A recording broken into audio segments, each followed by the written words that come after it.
Hello সবাইকে, আশা করি সবাই অনেক অনেক ভালো আছেন। সো আমাদের এই এপিসোডটা আমরা চেষ্টা করব যারা একেবারে বিগিনার, এই ভিডিওটা তাদের আশা করি কিছু না কিছু একটা গাইডলাইন্স দেওয়ার চেষ্টা করবে, যেখান থেকে আপনারা আপনাদের ক্যাপিটাল লসটা যেন আপনারা কমিয়ে নিয়ে আসতে পারেন। সেটাই আমার এই ভিডিওর মেইন থিম। সো এখন আমি এটা কিভাবে একটা ছোট্ট একটা স্ট্র্যাটেজি আমি আপনাদের সাথে শেয়ার করার জন্য চেষ্টা করব। সো এইটা আমি মোরলেস আমি জানি আপনারা যারা ইন্টারমিডিয়েট বা যারা অ্যাডভান্স তারা এটা অলরেডি জানেন, বা যারা নতুন তাদের হয়তো বা কিছু না কিছু কনফিউশন থেকে যায়। সো সেই কনফিউশনগুলো দূর করার জন্য আমি এই ছোট্ট এপিসোডটা আপনাদের সাথে শেয়ার করছি। সো প্রথমত এই সেটআপগুলো ক্যাপচার করার জন্য আমি সবসময় আপনাকে সাজেস্ট করব যে আপনার উইনিং রেশিও কখনোই 100% হতে হবে না, বা যারা বলে আমার উইনিং রেশিও 90% বা 80%, দে আর জাস্ট গ্যাম্বলিং। ঠিক আছে, কারণ মার্কেটে আপনার থেকে হাজার গুণ বড় প্লেয়াররা বসে আছে, and they also want to make money out of your pocket. ঠিক আছে, সো আপনি যদি 100 টাকা ইনভেস্ট করেন, আপনার উপরে এমন মানুষ থাকবে যে 1000 টাকা ইনভেস্ট করতে বসে আছে, অ্যান্ড তার উপরে কেউ আছে 10,000 টাকা ইনভেস্ট করতে বসে আছে, আবার কেউ অথবা 10 CR ইনভেস্ট করার জন্য বসে আছে। সো আপনি ধরেন 100 টাকা ইনভেস্ট করলেন, রাইট? সো আপনার 100 টাকা ডাবল করতে কত টাকা লাগে? অথবা আপনি 100 টাকা ডাবলের প্রশ্নই আসে না, আপনি ধরেন 100 টাকার 2% গেইন করতেছেন, তার মানে আপনার মার্কেট থেকে দরকার 2 টাকা, রাইট? এখন যেই ব্যক্তি 10 CR ইনভেস্ট করে আছে অ্যান্ড তার 2% গেইন করতে কত টাকা লাগবে, রাইট? ধরলাম আমি 20 লাখ, ঠিক আছে? যদি 20 লাখ টাকা তার গেইন করতে হয়, তার মানে আপনাকে তো স্টপ লস দিবেই, আমাকে স্টপ লস দিল, অ্যান্ড যে 10,000 টাকা ইনভেস্টমেন্ট করলো তাকেও একটা স্টপ লস দিবেই, কারণ তার দরকার 20 লাখ টাকা। সো আমি আশা করি আপনার এই বেসিক আইডিয়াটা হয়েছে যে মার্কেট যারা মেক করে বা মার্কেটে যারা ট্রেড করে তাদের থেকেও বড় বড় প্লেয়াররা সেখানে বসে আছে। সো যারা অনেক স্মার্ট তারা পেশেন্টলি ওয়েট করে, কেন? যারা রিটেল, আমার মতো রিটেল ট্রেডার বা আপনার মতো যারা নতুন ট্রেডার, তাদের স্টপ লস হান্ট করা হচ্ছে তাদের কাজ। সো যেহেতু আমার এখানে বড় একটা টার্গেট হিট করতে হবে, তার মানে কি আমাদের মিস্টেক করতে হবে। তার মানে হচ্ছে আপনি কখনোই বলতে পারবেন না যে আপনার উইন রেশিও 70%-এর অ্যাভাব। যখন আপনি এটা বলে ফেলবেন, তার মানে আপনি এনাফ ট্রেডই নেন নাই। আপনি হয়তো ধরেন যে 5টা ট্রেড নিয়েছেন অথবা 10টা নিয়ে আপনি বলছেন যে আপনার 70% উইন রেশিও, রাইট? সো এই ধরনের সেট আপ আমাদের দরকার নেই। আমাদের জাস্ট দরকার অ্যারাউন্ড 60% অথবা 55% উইন রেশিও, রাইট? এখন আপনি আমাকে বলতে পারেন যে ভাইয়া, আমি যদি 50% উইন রেশিও আমার থাকে, আমি কিভাবে এখান থেকে প্রফিটেবল হব? আমাদের গোল হচ্ছে মান্থলি ওভারঅল প্রফিটে থাকা, ঠিক আছে? সো এটা কিভাবে হয়?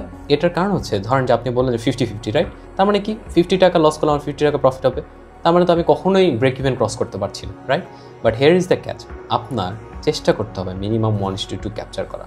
এর মানে কি আপনি প্রত্যেকটা লাইনে ট্রেড নেওয়ার চেষ্টা করবেন না। সো আপনার এমন সেট আপ দরকার যেখানে আপনাকে 1:2 দিতে পারে, সেই সেট আপগুলোই আপনার ট্রেড করতে হবে। অ্যান্ড সেখানে যদি আপনার উইন রেশিও 50% থাকে, you are doing fantastic, you are doing always good, right? So এই জিনিসটাই আমার দরকার। সো কোথায় আমি 1:2 পেতে পারি, সেটাই হচ্ছে আমার এই ভিডিওতে আপনাদের বোঝানোর কাজ। সো যারা নতুন, আমি জানি তারা RSI শব্দটা শুনেছেন। এই শব্দটার অর্থ, ইংলিশ অর্থ বা আপনার জানা না জানলেও চলবে, বাট আমি বলে দিই, এটা হচ্ছে রিলেটিভ, আমি শব্দটা লিখছি না পুরোপুরি, রিলেটিভ স্ট্রেংথ ইন্ডেক্স, ঠিক আছে? এখন এই শব্দটা শুনতে অনেক ডিফিকাল্ট মনে হচ্ছে না? এর কারণ এটা হচ্ছে খুবই ইজি একটা জিনিস। আমি এখানে দেখেন 3টা লাইন আছে, রাইট? সো এখানে একটা মাঝামাঝি, একটা মিডল, একটা হচ্ছে হাই, একটা হচ্ছে মিডল বা এভারেজ বলতে পারেন, আর একটা হচ্ছে লো, রাইট? যখন আপনি দেখবেন এই RSIটা নিচে চলে আসছে, তখন আমরা বলবো ওভার বট এরিয়া, রাইট?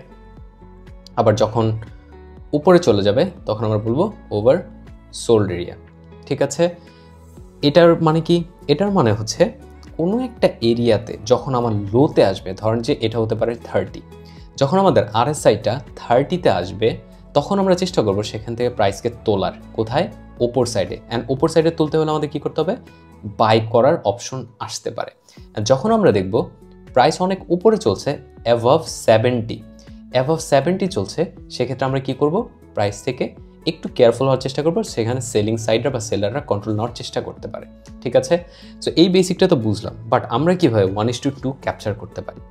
সো এটার জন্য আমাদের দরকার কি? ডাইভারজেন্সের মানে কি? ডাইভারজেন্স হচ্ছে এমন একটা শব্দ বা এমন একটা টার্ম যেটা হচ্ছে প্রাইস অ্যাকশনের সাথে RSI এর একটা দ্বিমত প্রকাশ করা। এর মানে কি?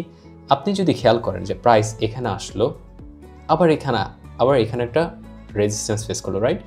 এভাবে যদি আমি ট্রেন্ড লাইন কিন্তু অনেকের মধ্যে মিসকনসেপশন আছে যারা স্পেশালি নতুন, সবসময় তারা চিন্তা করে ট্রেন্ড লাইন সবসময় স্ট্রেট হয়। ট্রেন্ড লাইন কিন্তু কখনো সবসময় স্ট্রেট হবে না, কখনো এরকম হতে পারে, অথবা এরকম হতে পারে, অথবা এরকম হতে পারে, right? Trend line can be any shape, like any শেপে এটা হতে পারে, রাইট? সো এটা যখন আমি খেয়াল করলাম, প্রাইস ডাবল টপ তৈরি করলো। আপনার ডাবল টপ প্যাটার্ন বোঝার দরকার নেই, দুইটা টপ, রাইট? অ্যান্ড আরএসআই কী করেছে? আরএসআইয়েরও উচিত ছিল প্রাইসে এরকম একটা হায়ার হাই তৈরি করা। এখানে রেড লাইনটা আপনি দেখতে পাচ্ছেন, এই লাইনটা কিন্তু এই লাইনের থেকে এই লাইন এভাবে উপরে গেছে। সো আরএসআইয়ের উচিত ছিল, এটা যদি আমার চার্ট হয় তাহলে এটা হবে আমার আরএসআই, এরকমটা হওয়াটা স্বাভাবিক ছিল, রাইট? বাট যখন আমি দেখবো চার্ট হচ্ছে এইভাবে উপরে যাচ্ছে বাট আরএসআই এইভাবে নিচে আসছে, তখন একটা আরেকটার সাথে দ্বিমত প্রকাশ হচ্ছে। তো সেক্ষেত্রে এটাকে আমরা বলবো ডাইভারজেন্স, ঠিক আছে? সো এই ডাইভারজেন্স শব্দটা আমি আশা করি আপনাদের ক্লিয়ার হয়েছে। সো এবার আসা যাক স্ট্র্যাটেজিতে। সো আমার দরকার প্রথমত হচ্ছে আমার এই ওপরের 70 লেভেলের আশেপাশে দরকার। কেন? আমাদের যদি আমরা সেল সাইডে পজিশন নিতে চাই, ওকে, তাহলে আমরা বুঝলাম যখন 70% আশেপাশে হবে তার মানে আমরা সেল সাইডে পজিশন নেওয়ার জন্য রেডি, অ্যান্ড যখন 30% আশেপাশে হবে তখন আমরা বাইং সাইডে পজিশন নেওয়ার জন্য রেডি, ঠিক আছে? সো এখন দেখা যাক আমার প্রাইস যখন এনেছিল, এই প্রথম টপ হচ্ছে এইটা, দ্বিতীয় টপ এখানে ছিল, এটাও আরএসআই, দ্বিতীয় টপ হচ্ছে এইটা। এটা লেভেল কোনটা? এটা কিন্তু আপার লেভেলের কাছাকাছি ছিল, রাইট? অ্যান্ড আমি খেয়াল করলাম যখন আমি এই ট্রেন্ড লাইনটা আঁকলাম, এই ট্রেন্ড লাইনটা কিন্তু এরকম আপ ট্রেন্ডের দিকে ছিল, বাট আরএসআইটা খেয়াল করেন রেড লাইনটা, এটা কিন্তু একটু ডাউন স্লোপিং, রাইট? তার মানে এখানে একটা ডাইভারজেন্স হয়েছে। যখন এখানে একটা ডাইভারজেন্স হবে অ্যান্ড আপনার দরকার একটা কনফার্মেশন ক্যান্ডেল। কীভাবে? এই যে তিনটা ক্যান্ডেলের ফরমেশন, এই ক্যান্ডেলটা কি ক্যান্ডেল আমাকে একটু কেউ বলতে পারেন? ইয়াস, অনেকে আমি জানি, অনেকে কারেক্ট অ্যান্সার দিয়েছেন।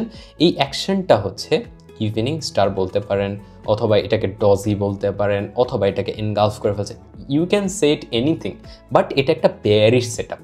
আপনি নাম বলতে পারেন আর না পারেন কোনো ব্যাপার না, বাট আপনি যখন দেখবেন এই ধরনের সেট আপ আসছে তখন আপনি বুঝেই ফেলবেন যে এটা একটা বেয়ারিশ সেট আপ, প্রাইস আর কন্টিনিউয়াসলি হায়ার হাই তৈরি করতে পারছে না। সো তখন আমাদের এখানে এন্ট্রি হবে অ্যান্ড স্টপ লস হবে এইটার উপরে। আমার এখানে প্রিভিয়াসলি কিছু ডেটা ছিল, সেটার উপরে এসএল ছিল, এখানে এসএল, এটা হচ্ছে এন্ট্রি, অ্যান্ড আমাদের টার্গেট হচ্ছে মিনিমাম 1:2। এখন আপনি আমাকে বলতে পারেন যে ভাই আপনি তো এখানে 1:5 পেয়ে যেতেন। এখন আমার টার্গেট হচ্ছে, আমরা তো আর গেস করতে পারবো না যে প্রাইস কত দূর যাচ্ছে। আমরা যখন স্ক্যাল্প করবো অথবা সুইং ট্রেড করবো, আমাদের দরকার ম্যাক্সিমাম 1:2। আপনি যখন খেয়াল করবেন, আপনি যদি একটু বুদ্ধিমান হন বা আপনি যদি এই স্ট্র্যাটেজি জেনে থাকেন, আমি অন্যান্য ভিডিওতে এক্সপ্লেন করার চেষ্টা করছি, আপনি দেখলেন যে প্রাইস এখান থেকে শার্প একটা মুভ দিয়েছে, গ্রিন ক্যান্ডেল, রাইট? সেখানে কিন্তু আমরা অনেকে প্যানিক করে এখান থেকে এক্সিট দেওয়ার চেষ্টা করবো। প্রথম টার্গেট যেহেতু আমার এখানে অ্যাচিভ হয়েছে, আমরা অনেকে বের হয়ে যাবো, বাট যখন এই গ্রিন ক্যান্ডেলটা আসবে তখন কিন্তু প্যানিক করা শুরু হবে। বাট যখন গ্রিন ক্যান্ডেল আসলো, আপনি খেয়াল করছেন যে প্রাইসের থেকে ভলিউম এখানে বাড়ছে। সো যখন দেখবেন প্রাইস থেকে ভলিউম কন্টিনিউয়াস এভাবে বেড়েই যাচ্ছে, তার মানে প্রাইস আপনাকে আরেকটু বেশি রিওয়ার্ড দিতে চায়। সো যখন এটা দিতে চায় তখন আপনি এখান থেকে better risk on reward ratio capture করতে পারেন। সো এভাবে আপনি আরএসআই দিয়ে এভাবে ট্রেড করে 1:2 ক্যাপচার করতে পারেন। অ্যান্ড নট নেসেসারিলি আপনার 100% উইন রেশিও দরকার, আপনার just 60% if you can capture it, you are good to go, ঠিক আছে? আরেকটা প্র্যাকটিস করা যাক। এখানে কি হয়েছে? প্রাইস একটা লো তৈরি করেছে, এখানে একটা লো, এখানে লো। সো যখন নিচের লো তৈরি করে সেটা কি হয়ে যায়? Support, right? বাট এখানে আমার নিচে চলে আসছে, রাইট? এটা কি হবে? আমার 30 লেভেলের কাছাকাছি। তার মানে কি? আমার বায়ার্স তারা অ্যাক্টিভেটেড, বাইং পজিশন নিতে হবে। অ্যান্ড আমার প্রাইস অ্যাকশন বলছে লোয়ার লো তৈরি করছে, বাট আরএসআই কিন্তু হায়ার লো তৈরি করছে, রাইট? সো এখানে আমাদের একটা বাইং পজিশন হতে পারে, সেখানে হচ্ছে এই ক্যান্ডেলটা এক্সিকিউট করার পর। কারণ এখানে সেলাররা পুরোপুরি কন্ট্রোল নেওয়ার চেষ্টা করছে, বাট তারা ফেল করেছে। দেন পরবর্তী ক্যান্ডেলটা একটা সুন্দর গ্রিন ক্যান্ডেল, যেখানে আমাদের একটা পজিশন হয়েছে। সো সেখানে আমাদের এক্স্যাক্টলি এখানে টার্গেট দিয়ে প্রাইস কিন্তু আমাদের একটু ভয় দেখানোর জন্য নিচে চলে এসেছিল, বাট এত দূর হোল্ড করার মতো আমাদের অনেকের এই ধরনের কন্ট্রোল থাকে না, কারণ আমরা ইমোশনাল অনেক অ্যাটাচড হই। সো আমাদের যেটা দরকার, আমাদের টার্গেট হিট হয়েছে অ্যান্ড আমরা মার্কেট থেকে এক্সিট করে দিব, অ্যান্ড সারাদিন ওই মার্কেটের চার্ট আর দেখার কোনোই প্রয়োজন নেই। সো এভাবে আপনি আরএসআই ডাইভারজেন্স দিয়ে যারা নতুন তারা যদি 60%ও ক্যাপচার করতে পারেন, আপনারা মাস শেষে আমি হোপফুল যে আপনারা প্রফিটে ক্লোজ দিতে পারবেন।